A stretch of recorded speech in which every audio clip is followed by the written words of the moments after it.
Hello, everyone. We hope you all are continuing to stay safe and healthy during this time. We want to welcome you to this week's webinar, which will focus on COVID-19 scams. Just a few notes before we get started. If you're having audio issues, we recommend you logging out and logging back in. And if that still doesn't work, you can always call in via the phone number listed in your email confirmation. Also, should you have any questions throughout the webinar, please submit them to the chat section and we will get to those at the end. Today, you will be hearing from speakers from both Federal Trade Commission and Better Business Bureau. From FTC, we have Larissa Bungo, who is the Director of the Federal Trade Commission's East Central Region. And from BBB, we have Troy Baker, who is the Educational Foundation Director for BBB serving West Michigan, and Laura Blankenship, who is the Director of Marketing for BBB serving Eastern Michigan. And with that, I will turn it over to Larissa. Good morning. Thank you, Ashley. This is Larissa Bungo, and Ashley gave me a promotion. I'm actually the Assistant Director, but thank you very much. I work in the East Central region, which is located in Cleveland, Ohio, and it's one of the 8 regional offices of the Federal Trade Commission. We are so happy to join the BBB today. Thank you so much for hosting this webinar and to all of you for joining us. For those of you who may not be familiar with us, the FTC is the nation's consumer protection agency. Our mission is to combat deceptive and unfair practices in the marketplace, both through law enforcement and education. And today we're going to be talking about various scams related to COVID-19 and getting right into it. One thing we know from our health emergencies and natural disasters is that scammers follow the headlines. The current coronavirus pandemic is no exception. They take advantage of what may be occurring in the news to find new ways to get consumers to part with their money or their personal financial information. Small businesses are not exempt from this. Scammers target businesses and particularly employees. That's why it's important to talk about these scams and let your employees know to be on alert. It's also important to report the scams. The FTC is very interested in hearing from you about the types of COVID-19 related scams you're encountering in the marketplace. By sharing what you're seeing in the community, you can help law enforcers like the FTC know what you're encountering so we can alert the public and thereby help everyone else to spot and avoid scams too. So please report scams to ftc.gov complaint. Reporting is so important. Even when you just encounter the scam and recognize it as a scam and don't fall victim, reporting in that instance can help others by preventing them from falling victim. The FTC maintains a database of consumer fraud and identity theft complaints called Consumer Sentinel, and that database includes complaints that are submitted directly to the FTC as well as complaints submitted to other agencies like the Better Business Bureau. Those agencies then share the complaints they receive with the FTC's Consumer Sentinel network. And in this way, the Consumer Sentinel is a one-stop shop of fraud complaints that's accessible to law enforcers here in Michigan and all across the United States. Thus far, Consumer Sentinel has received over 36,000 reports about COVID-related 19 scams, and those complaints report over 24.5 million in losses. In Michigan, we see over 750 reports of COVID-19 related scams. At the FTC, we know that reported fraud is just tip of the iceberg of the actual fraud that exists in the marketplace. So we know the issue is much larger than only those complaints we've received. We'll move to the next slide, please, to talk about some of the scams that we're seeing. First and most importantly, we're seeing fake treatments and cures. Everything from miracle cures and vaccine offers and home testing kits to scams that target people on Medicare. In just a few minutes, we'll talk about what the FTC and the FDA is doing about these claims of fake cures and treatments. The takeaway tip is this: ignore online and telephone offers for vaccinations, tests, or cures. As you know, at this point, there are no vaccines or cures for COVID-19, so you know that any claim to the contrary is simply false. Moving to the next slide, please. We can talk about everyone's favorite topic, robocalls. Now that more people are working from home, they might be picking up calls they wouldn't usually answer. That means we're all probably being exposed to more robocalls.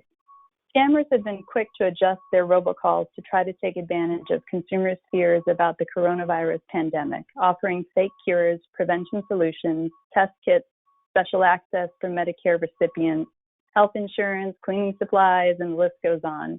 But they're also tailoring their regular robocall scams. So we've seen some Social Security Administration robocalls that now reference the coronavirus, telling consumers that their Social Security number has been suspended due to suspicious activity relating to the coronavirus.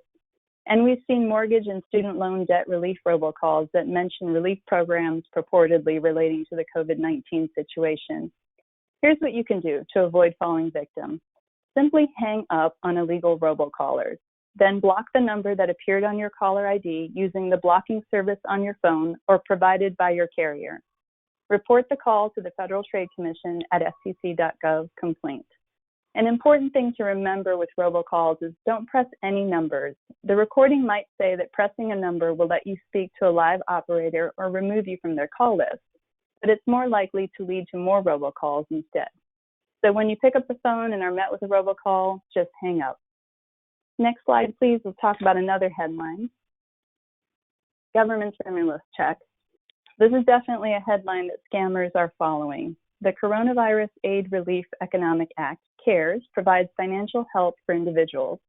That's the Economic Impact Payment Program or stimulus checks that you've been hearing about, where the government is sending checks to qualifying consumers. Criminals use that type of headline to make their phony pitches sound more credible. Here's what you need to know. If someone calls or emails you out of the blue claiming there's money available from a government agency, but you have to make an upfront payment or provide some personal or financial information in order to get the money, hang up the phone. The government won't ask you to pay to get these stimulus checks, nor will they call and ask for sensitive information like your bank account number or your Social Security number. We've also been hearing from consumers right here in Michigan, and I should have said at the outset that Michigan is one of the 8 states that our region covers. We have heard from consumers in Michigan who have received text messages indicating that the government stimulus check is ready and to click on a link for more information. That too is a scam. The government is not going to send you a text message about your stimulus check. Scammers are trying to take advantage of the fact that consumers have heard about the checks but may not know exactly how or when they're going to be distributed. So ignore anyone who calls, texts, or emails to help you get your money from the government. Moving to the next slide, please. As we know, the government is sending out the stimulus payments as part of the federal response to the coronavirus.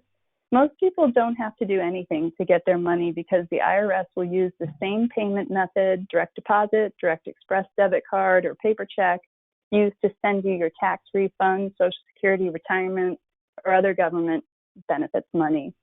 If the IRS doesn't have your direct deposit information, you can go to the Get My Payment feature at irs.gov coronavirus and let them know where to send your direct deposit. If you don't usually file a tax return, go to irs.gov coronavirus to access the non-filer portal and to figure out what, if anything, you have to do to claim your money. To check on the status of your payment, you can now use the Get My Payment feature, and you can see it on the slide on the screen. It's also at irs.gov coronavirus. That site also has a Q&A page that can answer any questions regarding the stimulus payment.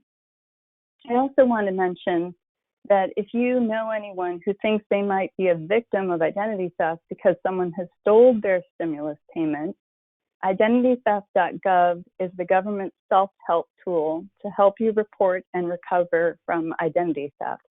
So again, it's identitytheft.gov, and using that website will enable folks to report the identity theft and give a self-help response to recover from the identity theft. Moving to the next slide, let's talk about government help for businesses. The CARES Act also includes financial help for businesses, including nonprofit organizations and churches with less than 500 employees. As a business owner, that's probably a headline you've noticed. Scammers have too, and as expected, they're distorting the truth in an effort to cheat small businesses. The financial help is coming through the Small Business Administration. And the best source for accurate information about who's eligible and how to apply is the SBA's dedicated page, sba.gov coronavirus. There are some things to watch out for. Scammers sending emails that look like they're from the SBA. They call impersonating the government or a financial institution, or they say they can get you your money faster. We've already seen companies using SBA in their name to solicit applications from small businesses for SBA loans, but they have no affiliation with the SBA or the loan programs it is running. We're taking action against such companies. You should use the SBA information now and in the future as the source for legitimate government help. Again, it's sba.gov coronavirus. Moving to the next page, please. That's it on the economic impact payments, and let's talk a little bit about law enforcement. An important part of the FTC's work is targeting companies that make claims without the scientific proof to back them up. So during this pandemic, the FTC's attorneys and investigators are working closely with the Food and Drug Administration to find the companies who are peddling the fake cures, treatments, and prevention products that we talked about earlier. The two agencies recently sent warning letters to over 30 companies jointly, giving them 48 hours to report back on how they'll address the concerns raised. Some of the companies who received those letters are listed on the slide. Both the FTC and FDA then watch to make sure the claims are removed and watch social media, online marketplaces, and complaints to the FTC to make sure they really have cut it out. We're happy to report that in this instance, the response to our warning letters has been very good. The companies have adjusted their advertising to remove the claims that we were concerned about. All told, the FTC has now sent more than 100 warning letters to companies making false cure, treatment, or prevention claims. Next slide, please. The FTC is also tackling illegal coronavirus robocalls. Over the last few weeks, the FTC staff sent 12 letters to companies that help telemarketers, warning those companies about the penalties for doing so. These are providers of voice over internet protocol, VoIP services, companies that transmit illegal robocalls or carry them for telemarketers, or that provide the phone numbers that scammers use for people to call back. The letters remind the VoIP providers that under the FTC Act and the Telemarketing Sales Rule, assisting and facilitating others involved in illegal robocalling is itself illegal. The last set of 3 letters were sent jointly by the FTC and the Federal Communications Commission. They were sent to 3 companies who we knew had transmitted robocalls offering fraudulent COVID-19 home testing kits or claiming that their HVAC services will help fight the virus. The letters gave the companies 48 hours to stop transmitting these calls, and if they don't, the FCC will authorize U.S. voice providers to block all calls from those companies. We're also working with the telecom companies and the industry with traceback groups to help identify groups originating and transmitting COVID-related scam robocalls. So that's another way that the FTC, working with our partners and the industry, has been disrupting robocallers who are trying to take advantage of the pandemic. Moving on to the next slide. I'd like to encourage you to stay informed. One way we can all help each other is by sharing good, trustworthy resources when we find them, just like we're doing today through this webinar. I hope you'll share the information on this slide and that you hear today during this webinar with your community. We can keep up to date with the latest scams by signing up for the FTC's consumer alerts. Visit ftc.gov, subscribe in order to do so. And as I've mentioned, your reports really matter to the FTC, to all the law enforcement who have access to our Consumer Sentinel network, and to the people in your community who you help every time you report a scam. Please, whenever you spot a suspicious claim or anything you think might be a scam, let us know. Tell us. You can report it at ftc.gov complaint. And here are 3 key resources for you to share. To know the latest about the pandemic, you can go to coronavirus.gov, which takes you straight to the CDC. And to learn more about scams and how to avoid them, visit ftc.gov coronavirus. And to find out what else is going on across the federal government, along with lots of resources from other agencies, you can go to usa.gov coronavirus. Next, I also wanted to mention additional resources as companies struggle to stay afloat financially due to the economic reverberations of COVID-19. Your employees are facing the same challenges at home. The FTC is something you can share with staff members in need. It doesn't cost anything. We've created a special page, Financial Impact of the Coronavirus, where we've compiled dollars and cents tips for consumers, as well as new information specifically addressing the effect of COVID-19 on personal budgets. So, for example, for people with family members who are facing job loss, we have information about looking for work after a coronavirus-related layoff. We also have advice on what to do about mortgage payments, car notes, and student loans when there's less income coming in. For employees facing financial shortfalls, the FTC has things to think about as they are considering payday loans or cash advances. We also have tips on dealing with debt, with a special emphasis on managing bills and responding to debt collectors during the pandemic. We haven't forgotten about the financial strain on small business. The new page includes topics for you too, such as small business financing, considerations for borrowers and lenders during COVID-19, tips about business credit, and common scams targeting small businesses. Moving to the next slide, I want to thank you for your time and attention. And as Ashley mentioned at the outset, please use the chat feature to ask questions. We'll get to them at the end. And we'll also be sharing our contact information in case you have questions. Please feel free to reach out. And now we'll move on to the next presenter. Thank you. Thank you, Larissa. This is Troy Baker with the Better Business Bureau serving Western Michigan. We want to continue the trend here that we're talking about, especially as it pertains to COVID-19 with phony websites. So one of the things we see a lot of when we look at phony websites are advertisements on social media. In fact, a lot of the complaints we get at the Better Business Bureau include the phrase, "I saw it on Facebook." A lot of people think just because they see it on Facebook, because it's an advertisement on Facebook, that it's legitimate, and that isn't always the case. So one example right here is a mask advertisement from a store you may not know. And when it comes to buying these products most of us have never had to go look for before the coronavirus started. People don't know where to go, so they're looking at websites they aren't familiar with. So when at all possible, find products you're looking for on websites you know and trust. If you don't have experience with a website, take the idea, that product you want, and see if you can find it somewhere else. It might cost you a couple dollars more at a website you're more familiar with, but you know you're going to get the product. One thing you really need to watch for is where is the product coming from and when will it be delivered. We see a lot of complaints to the Better Business Bureau from people who order products and then it never arrives at the time intended. What you need to know is a lot of this is coming from overseas, China, countries like that. So delivery times are not going to be 2-day delivery in a lot of cases. Examples we've had recently include EM General, this company out of Muskegon, that was selling masks but not delivering the masks.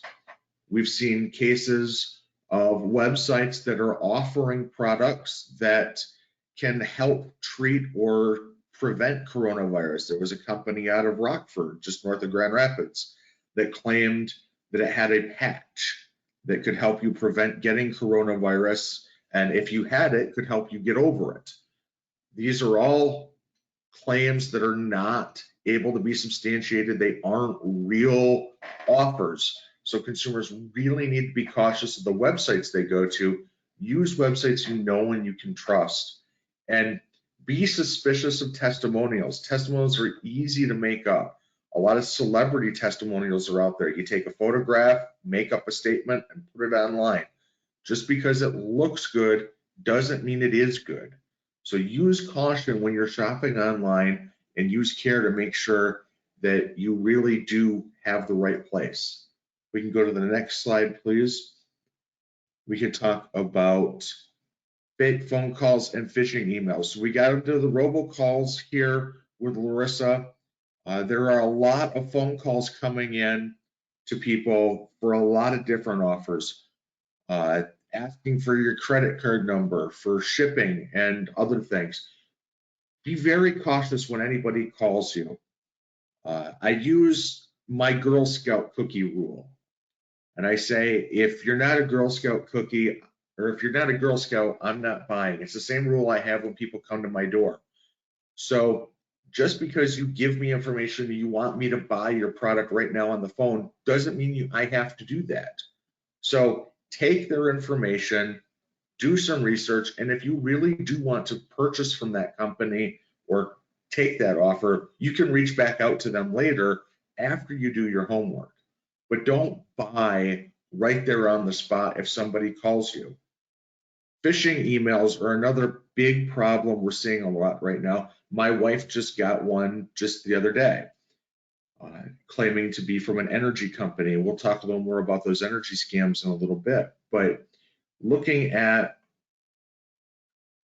emails that come in that claim to be from somebody you have a relationship with. So be very careful of who that is and the links that are there. If you see a link, don't just click on it. If you're on a computer, hover your cursor over that link. Down in the left-hand corner, down the bottom, it will show you where that link is going to take you. So if it's a link that claims to be from Amazon, but you look at the link down at the bottom when you hover over it and it doesn't take you to Amazon, odds are that's not an email you want to be doing.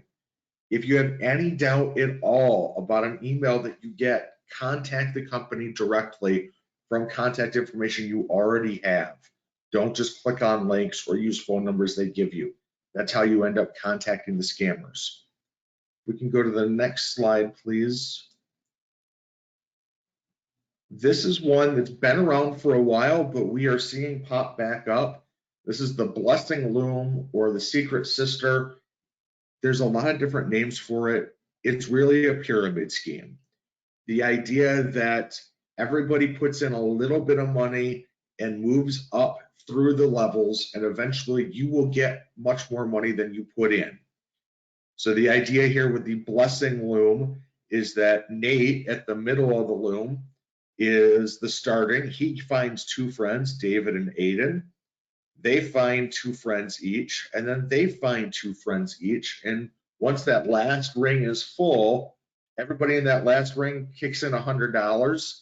That all goes to Nate, and two new looms start with David and Aiden in the middle, and it goes out, and eventually Vince and Rudy and David Jr. and Chris are going to move up into that middle thing and collect hundreds of dollars when they only had to put $100 in. And as you see, it really is a pyramid when you draw it out differently. You should never have to pay money like this and recruit others. Anytime you have to recruit others like this, it's going to be a pyramid scheme. There is an exception, and if you are selling a product, that is kind of the rule there is if you have a product that is for sale, it can be considered multi-level marketing instead of a pyramid scheme, but there are specific rules around that. And for these examples, we find these on social media, people getting together thinking this is a great way, put in a little money, get a lot. It is an illegal pyramid scheme, and whoever's at the bottom is eventually going to lose out when they can't find 8 more friends. So don't go through and use these. You're going to lose money eventually. We can go to the next slide. We can talk about fake charities and donation requests. I am the director of the Educational Foundation. One of the things we do at our Educational Foundation is work with charities and help them as part of our relationship with the Better Business Bureau's Wise Giving Alliance at give.org. If you get a request from a charity, please use caution. There are some amazing groups out in our community doing work, and these nonprofits need our support. However, scammers try to take advantage of that. They will make up names that are very similar to other organizations, or They will make up a name that sounds like an organization we would love to give to. So maybe a veterans organization, or serving the families of fallen police officers, or in COVID-19, serving the families of first responders who are out there helping the sick and dealing with COVID-19. Just because that's what they tell you they're going to do doesn't mean that's where the money is going to go. So whenever you're contacted by an organization like this, do your research. Go to bbb.org, go to give.org, look up the nonprofit and see what kind of place they are, and if the contact information you got corresponds with what they gave, what you have. And then don't stop there. Contact that nonprofit, talk to them, ask, how does the money get used?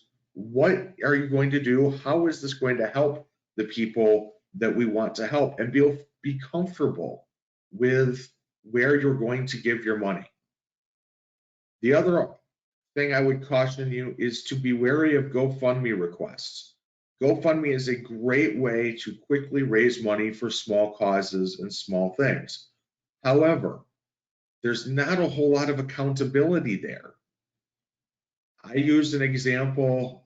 Many of you will remember the horrific shootings that happened in Kalamazoo years ago. Lots of people were unfortunately killed in that shooting. And I remember standing outside of one of those crime scenes working as a journalist shortly after it happened. And a gentleman walked up and said, "This is so terrible. I'm going to start a GoFundMe to help these families." This person didn't know the families, had no connection to them. The names hadn't been released yet. So how he was going to get that money to these people, there was nothing there to verify that any money that this gentleman raised would go to the people that it was meant for. And while he may have the best of intentions, there's not that accountability that you get when you do go to a real nonprofit that's registered with the federal government and the IRS. So be wary of GoFundMe. There's not a whole lot of checks and balances to ensure that your money goes where you want it. Instead, look for those legitimate organizations in our community that are doing such great work and need your support. We can go to the next slide. We can talk about utility scams. Now, these are very common scams that continue to pop up in our community. They come as phone calls and say, "This is the gas company. You're behind on your bill. If you don't pay us right now in the next half hour, we're going to shut off your electricity or the gas. We've got somebody on the way right now to shut you off. You've got a short time." Usually they ask for a wire transfer or gift cards to be purchased. Never pay with gift cards or a wire transfer. That's not how you pay your gas bill. That's not how you pay your electric bill. Don't freak out when you get a tight deadline and they say, "We're going to shut you off right now if you don't pay." Odds are, if you have a problem with your gas company or electric company, you've received notices. You should be aware that there's a back bill. They're probably not giving you that short deadline. If you do get a call like this and you're not sure, take their information, tell them thank you, find your bill, and call the company directly off the number on your bill. Make sure that you're not giving information to the scammers, you're dealing with the utility itself. The other scam that's out there are door-to-door scammers.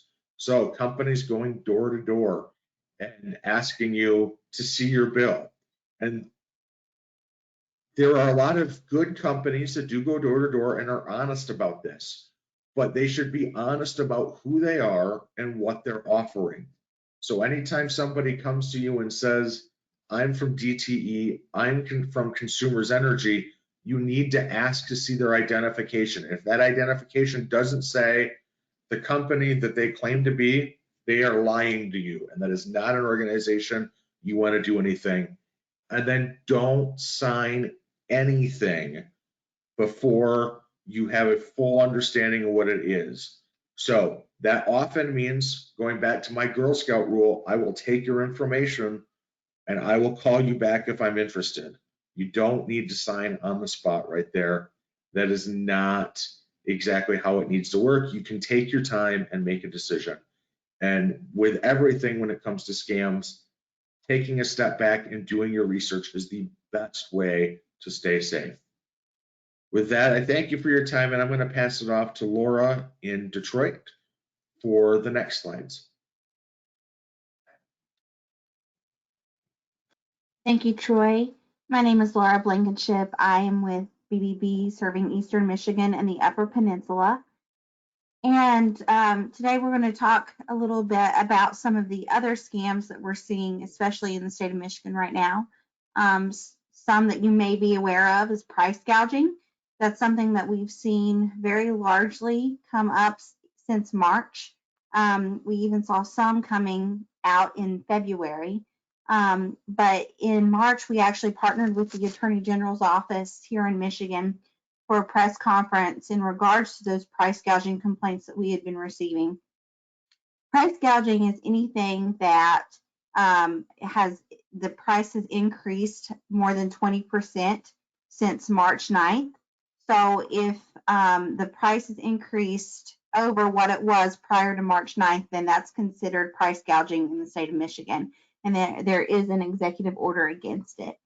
You may have seen there's been several news stories come out where the Attorney General has unfortunately had to reprimand several businesses in our area for price gouging.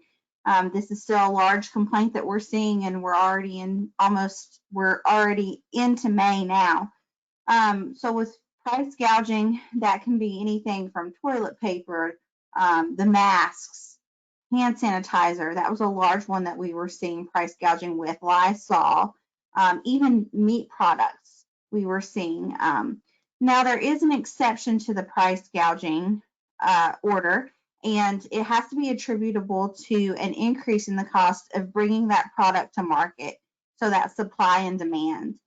We were seeing a lot of complaints involving eggs. And unfortunately, while it does seem as though the prices have gone up with eggs, that's not considered price gouging because, unfortunately, due to what's happening, there is a higher demand for eggs right now, and they are having to increase the price because of the amount of supply that they have. We did create a Facebook page so people can go directly to the Facebook page and see what businesses in the area seem to be participating in the price gouging. That's called price gouging in Michigan. Anyone can post a photo or view what others have been posting to the page. Of course, with the Better Business Bureau, we do have to have a formal complaint with the price gouging, and that's information about the item, information about the store, as well as whether or not it was purchased. If it was purchased, we do recommend keeping that receipt because with the Attorney General actually having orders for certain businesses, it is possible that you could get your money back if it is determined that it is price gouging and that there is enough complaints about that particular company. So we always say make sure that you keep your receipts for those. Always report any suspected price gouging. Again, you can report it to us. You can report it at bbb.org/addtruth. That's AD truth. Or also, please report it to the Michigan Attorney General. Next slide, please. So something else that we're seeing, and we've actually seen a rise in these just over the past year alone, but those are those business email compromise scams. And with those, it's usually whenever your boss is out of the office or someone who has the authority to request payment is out of the office. They then send you an email. It can even be a text message that's asking for check requests, changes in personal information, even information about finances with the business.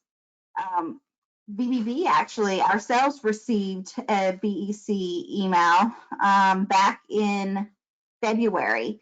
Our CEO was actually on the other side of the country for a conference, and the day that we received the email, she was actually supposed to be on an airplane.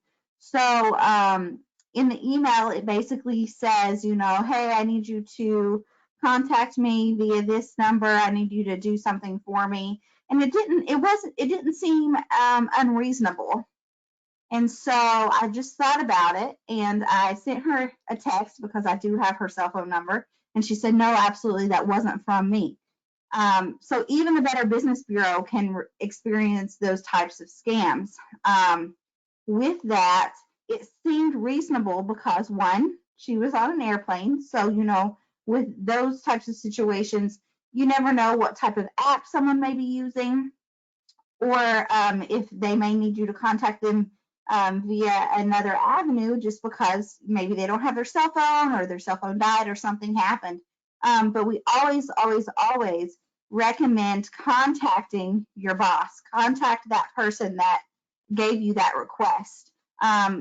Especially even if they say it's urgent, I think that your boss would much more appreciate you double checking than going ahead and sending through a large sum of money or sending through compromising information that could then put your business at compromise. So we always say to double check, and especially with so many people working from home right now, scammers know that. So they are definitely working on that currently because they know that you're not going to be able to contact your boss right away. And if they make it seem urgent enough, they may be able to get that information. So always check with your boss, verify any requests by phone or separate email. Never click on anything in that email because, as Troy was discussing earlier, it could also be a phishing email that can then download malware to your computer. Next slide, please. So the grandparent scam, you've probably heard of the grandparent scam before. It's also called the emergency scam. And with that, you get some type of phone call claiming to be from your grandchild, a family member, or a friend who's desperate for money. They could say that they're in trouble, they're out of the country. It's going to always be something that's urgent and that's needed right away. A lot of the times they're asking for you to please keep it between the two of you. They usually target grandparents because they know that if a grandchild asks, please, I don't want to get in trouble with my mom or dad, or I don't want them to know, I want to protect them, the grandparent is going to abide by that. With COVID-19, something that we're seeing is scammers are now contacting people and saying that they are a family member or a friend that is actually in the hospital and needs this payment for medical attention. Well, that's not true, especially with COVID-19 right now.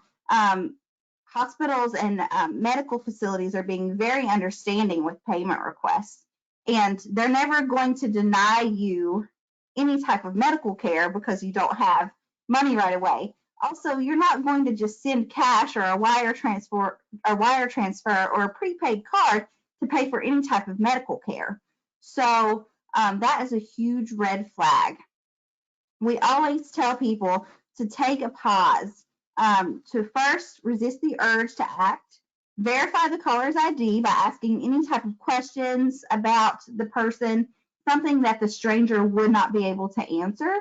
And then even though they say, you know, please keep this between us, check the story with someone else, someone in your family, someone that knows that person. We had an individual just a couple months ago who had gotten a request from her son, who is a grown adult, who said, please, Mom, just keep this between us. I need you to send me $30,000.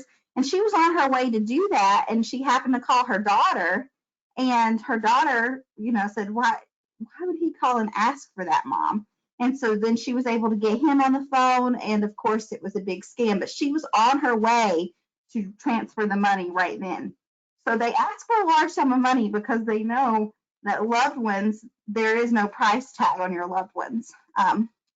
So make sure that you're verifying any information before you're sending any money out. Also, if you use a wire transfer or some type of non-traditional payment, you're probably not going to see your money again. Next slide. On a positive note, there are lots of things that we can do right now to help. I know that it seems kind of depressing. We're all stuck in our homes currently, and there's so much going on in the world that we unfortunately can't do anything about. things that we can do to help. And so we can support small businesses during the coronavirus.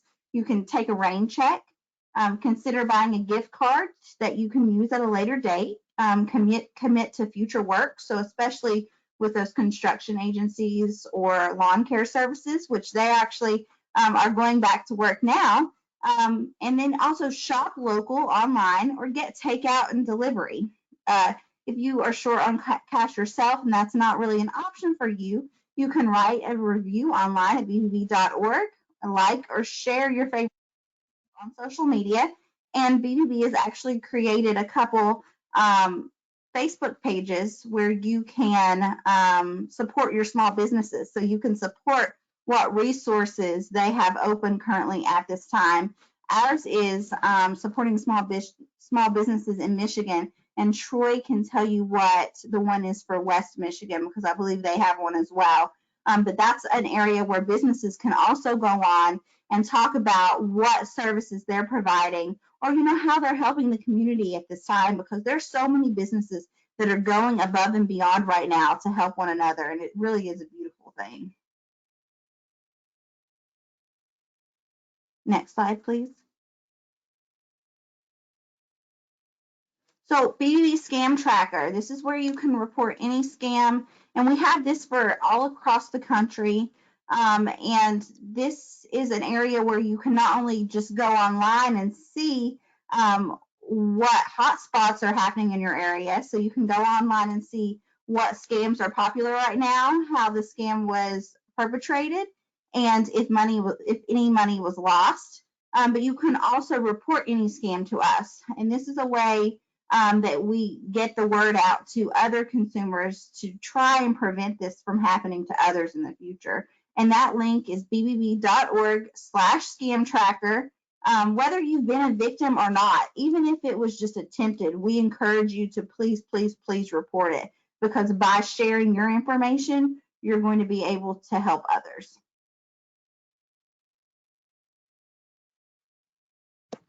And lastly, we are open for business. So we're still available through email and phone. You can go to bbb.org, and that will actually take you to the right BBB, whether you're on the west side of the state or the east side of the state or up north. It will take you to the correct BBB. Our contact information is here on the page, and our contact information is also at bbb.org. We're available Monday through Friday, and we're there to help you. Anytime you have any type of concern about a scam happening, or if you need information about a business, even if it's just, hey, is this business operating right now? We will be able to help you with that.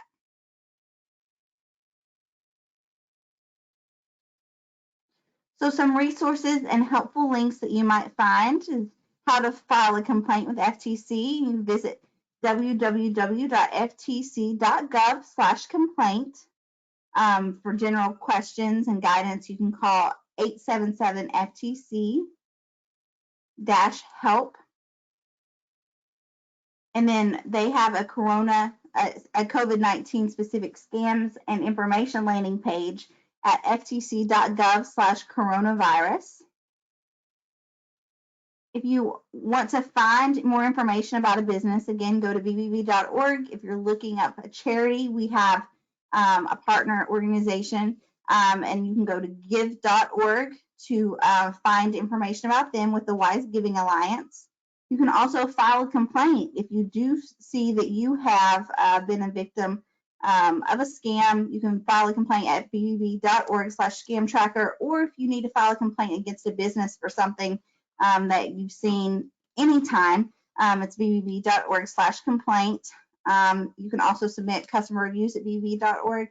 All our resources are here for anything that you may need help with. Again, for price gouging, it's bbb.org/addtruth.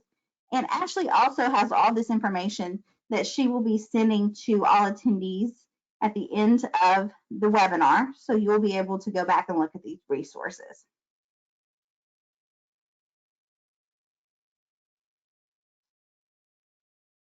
And with that, I will turn it back to Ashley for questions. Thank you so much for taking the time to be here with us today. Thank you guys. So does anybody have any questions? You can write them in the chat section now and we'll answer as many as possible. If you can't think of anything right now, but you think of it later, feel free to contact me. My email's on the screen, and then I will forward the questions on to these guys.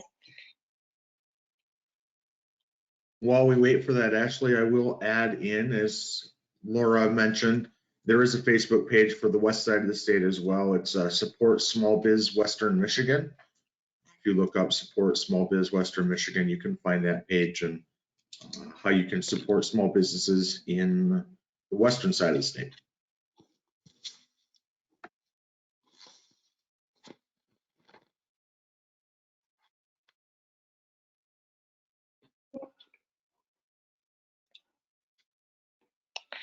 This isn't a question, but George says, thanks for all the great information.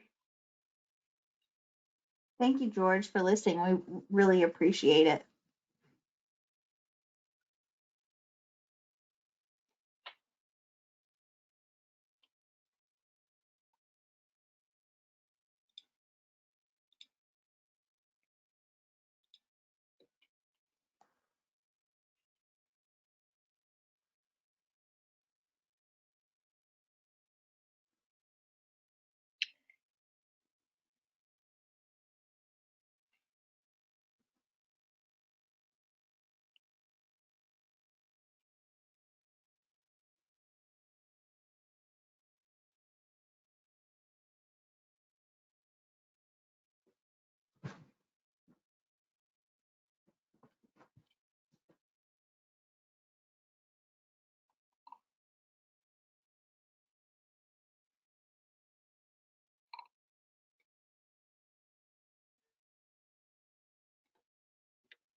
All right. I don't see any more comments or questions coming through, so for now we'll sign off, and then like I said, if you guys have any further questions, forward them on to me and I'll send them on to these guys. We want to thank everybody for listening. We hope you learned something valuable, and we'll see you next time.